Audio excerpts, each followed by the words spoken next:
Here to take us through the international press is Florence Vilmino. Hello, Florence. Now we're going to start out with the reactions in the papers to Barack Obama's decision to cancel bilateral talks with Vladimir Putin. That's right. It's getting a lot of attention in the press, as you can imagine. Let's look at the front page of The Independent that wonders, could this be the new Cold War? And inside The Independent, it takes a look at how Obama is deliberately showing his frustration at Moscow's decision to grant U.S. fugitive Edward Snowden temporary asylum.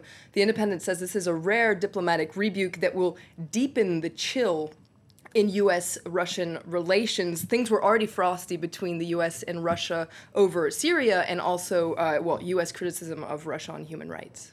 They don't all agree, though, on the significance of this snub. That's right. The Wall Street Journal, for instance, which is a conservative paper, and it's quite surprising, says that, this is a welcome rebuke to Putin. It says that this is actually the right decision politically, and the only one Obama could make without looking like a, quote, patsy. But the question, according to the Wall Street Journal, is whether this is merely a symbolic rebuke or if this is a beginning of a policy shift that, recognizes that Putin's regime is, quote, hostile to Americans' interests. But Slate actually plays this rebuke down and says that Putin shouldn't actually feel snubbed. Obama didn't snub Putin. In fact, they never really had a good reason to meet in the first place, according to this article in Slate. Slate says that summits between heads of state have become commonplace. They used to be a big deal, but now they're almost too frequent. And proof that things aren't really that serious is the fact that Obama is still going to attend the G20 summit in St. Petersburg next month. Putin is going to be the host, so they're going to definitely meet. Now, Russia is also getting attention in the press for a gathering storm over gay rights. That's right. The Huffington Post takes a closer look at this. There have been calls, actually, for the International Olympic Committee to strip Russia of its right to hold the Winter Olympics, the 2014 Winter Olympics in Sochi. Now, why is that? Well, this is because of new homophobic laws in Russia that have led to a wave of attacks on gay people. And Stephen Fry, the actor, the British actor, has actually written a letter in the Huffington Post, an open letter to the British Prime Minister David Cameron and to the IOC. Basically, he's asking for them to back the call for this ban on the Sochi Olympics because of Putin's, quote, barbaric persecution of gay people. And actually, he likens the Sochi Games to the Olympics in Berlin under Nazi Germany in 1936. He says that Putin is making scapegoats of gay people just like Hitler did of Jews. He can't get away with this.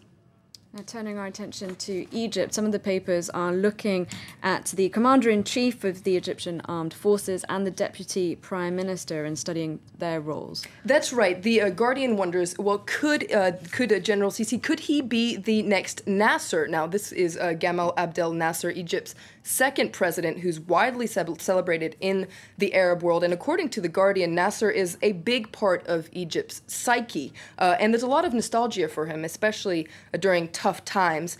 So Egyptians are basically drawing the parallels between Nasser and Sisi because, they have similar careers, but also Sisi has been tapping into some themes that Nasser championed when he was president, like nationalism, skepticism of the West, and especially strong leadership. And the Guardian says that Egyptians are really attracted to this idea of strong leadership. It's interesting to note there's another article, this time in Asharq Al-Awsat, that's also comparing Egypt to, this time other countries, comparing Egypt especially to Pakistan and Turkey, because these two countries have had situations where army commanders had very, close ties with the state. But the Asharq Al-Awsat says we shouldn't be so quick to try to draw comparisons between Egypt and these other countries. We need to leave Egypt time to find its own model. And finally, the sad fate of the Lone Ranger.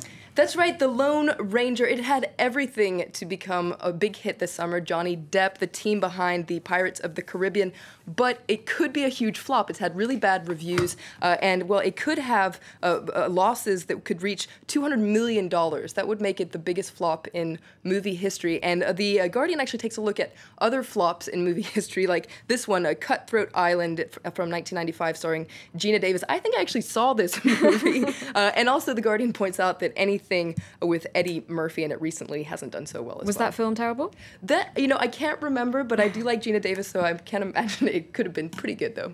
All right, thank you very much, Florence, for taking us through the international papers.